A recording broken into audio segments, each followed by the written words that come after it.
midi, bienvenue dans votre direct week-end. Bonjour à tous. Qu'est-ce qui réunit John Wayne, Kofi Annan, John Fitzgerald Kennedy, Jacques Chirac et le maire d'Autun, Rémi Réberotte? A priori, pas grand-chose, sauf qu'ils ont tous fait partie, à un moment donné, des jeunes chambres économiques. Les entrepreneurs réunis en ce moment à Autun, en Saône-et-Loire, pour leur congrès. Et nous rejoignons sur place Stéphane Robert. Bonjour Stéphane. Alors on le sait, les jeunes chambres économiques sont reconnues pour leur force de proposition. Elles sont à l'origine de plusieurs innovations concrètes. Qu'est-ce qui se mijote cette année? Quelles sont les pistes de travail? Eh bien écoutez Ingrid, bonjour à tous. Pour l'instant il est un peu tôt pour le dire. En tout cas les jeunes chambres économiques françaises ont pour vocation d'agir sur la citoyenneté. Chaque année elles mènent en effet de nombreuses actions, 650 au total, 2000 membres au total en France dans les jeunes chambres économiques françaises. C'est une école de la citoyenneté à ne pas confondre avec les chambres de commerce.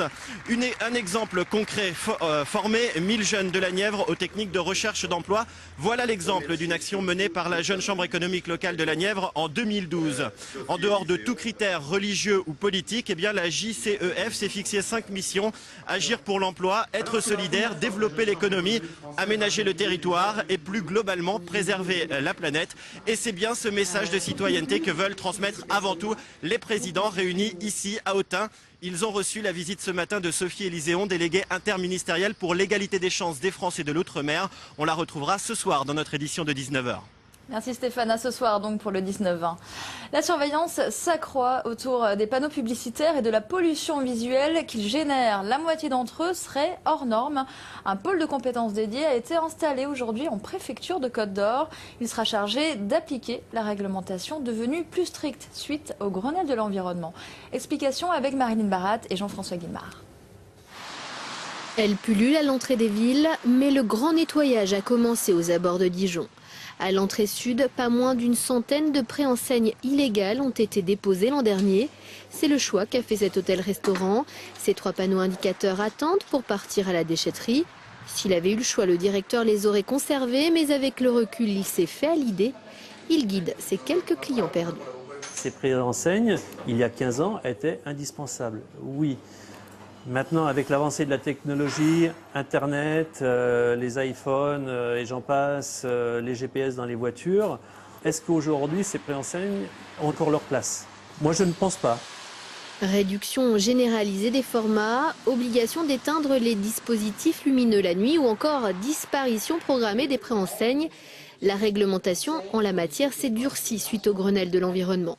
L'objectif est aujourd'hui d'informer les acteurs économiques et les communes de ce nouvel arsenal juridique et de les conseiller au mieux. Il s'agit simplement d'introduire une certaine harmonie et d'éviter la surenchère. Faire en sorte que chacun soit conscient qu'il est co-responsable de l'image que nous donnons d'une commune, d'une voie et d'un département.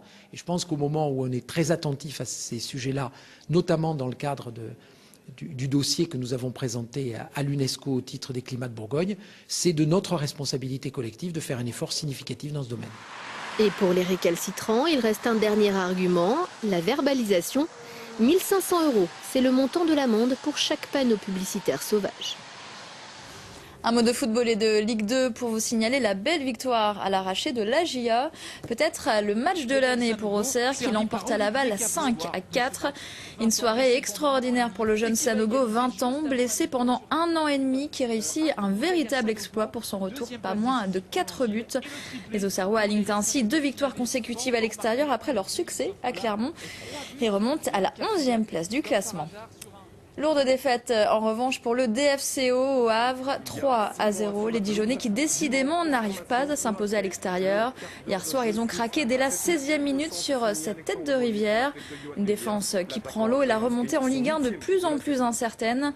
Le DFCO chute à la 8e place du classement. Avant de se quitter, je vous signale que Lyon et la Nièvre viennent ce matin de passer en vigilance orange crue. Ces dernières 24 heures, il a plu en une seule journée la moitié de ce qui tombe en temps normal au mois de février.